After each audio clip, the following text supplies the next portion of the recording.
News Talk 94.5 WPTI, 96.7 FM WTOB. You're listening to the Wealth Guardians Show with Doug Ray, helping you retire the job and keep the paycheck. In the studio this morning, you have Brice Payne and Garrett Ray, and we are talking about what financial advisors wish everyone out there knew. How you doing, Brice? I'm doing well. Happy holidays to you, Garrett. Our last show here before the New Year's.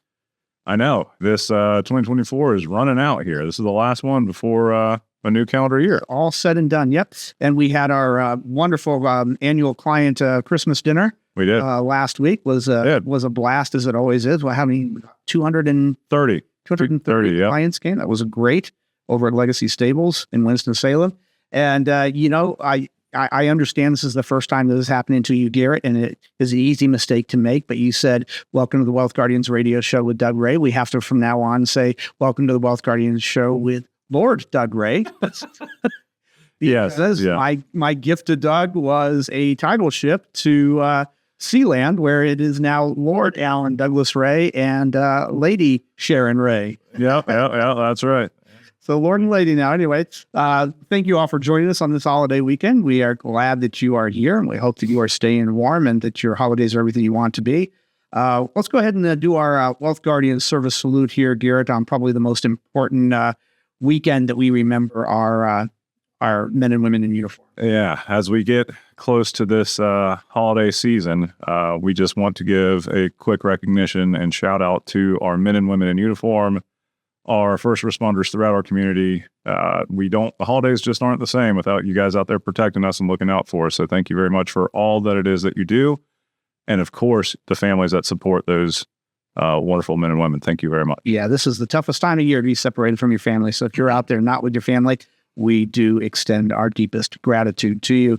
All right. And now before we get to the meat of the show here, Garrett, as we always do, better get to know your Wealth Guardians financial planner. Here is our question that we're asking ourselves, and I'll ask you out there as well. Garrett, what is your favorite Christmas movie? Yeah, the favorite one.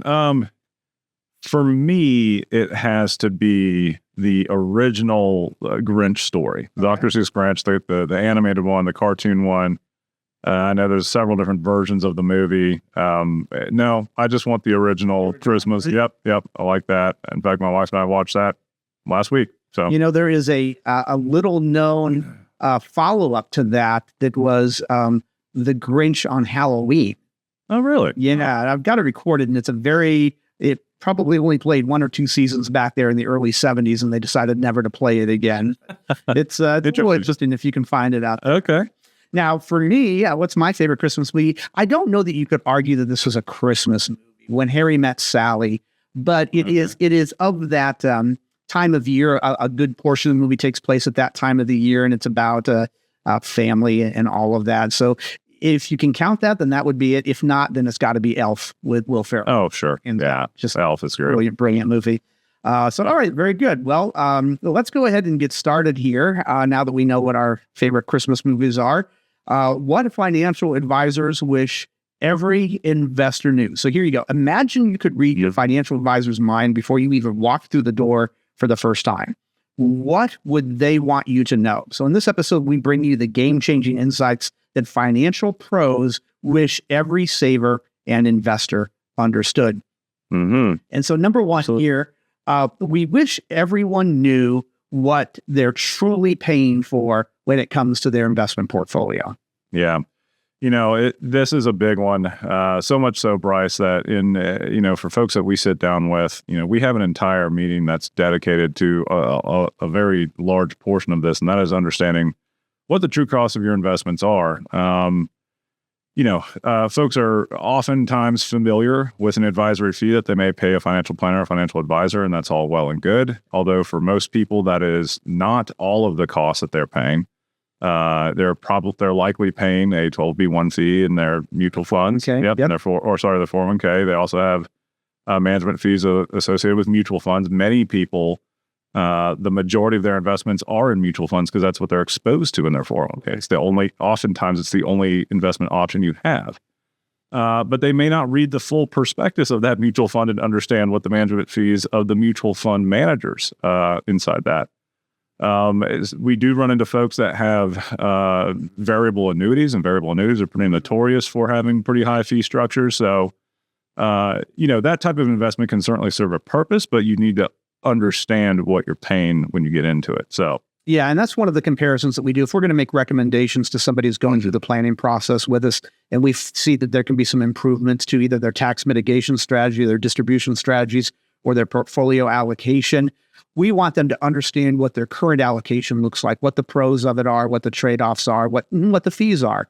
And so we have this great software that, as you said, Garrett, there's an advisor fee that most people pay. If it's not an advisor fee, it's a 12B1 fee. Yep. If you do your own trading on a self-managed platform, then you probably are not paying those. But there is a money manager fee, not in everybody's cases, but in some cases, a money manager fee. Then there is the mutual fund fees that you talked about, but then there's also what's called the hidden fees, because every time that a mutual fund trades, that is a cost to the mutual fund, and you as an owner of that mutual fund, by being invested in it, you're paying those trading costs as well, and they call it hidden fees because those are not referred to in the statements, in the annual statements. So you have to have some additional software like we do to be able to uncover those. And then there's something that Forbes did an article about so many years ago called cash drag. And this only applies to mutual funds. But if you have mutual funds and you're being exposed to, I guess it's not technically a fee and it's not technically a cost, but it's a drag on the performance of the portfolio called cash drag. So all of those can add up to what your total fees and costs are. And we help the people going through our planning process uncover what all of that is so that we can come back again when we make recommendations. We show them totally what the fees are in our recommendations so that they have a good side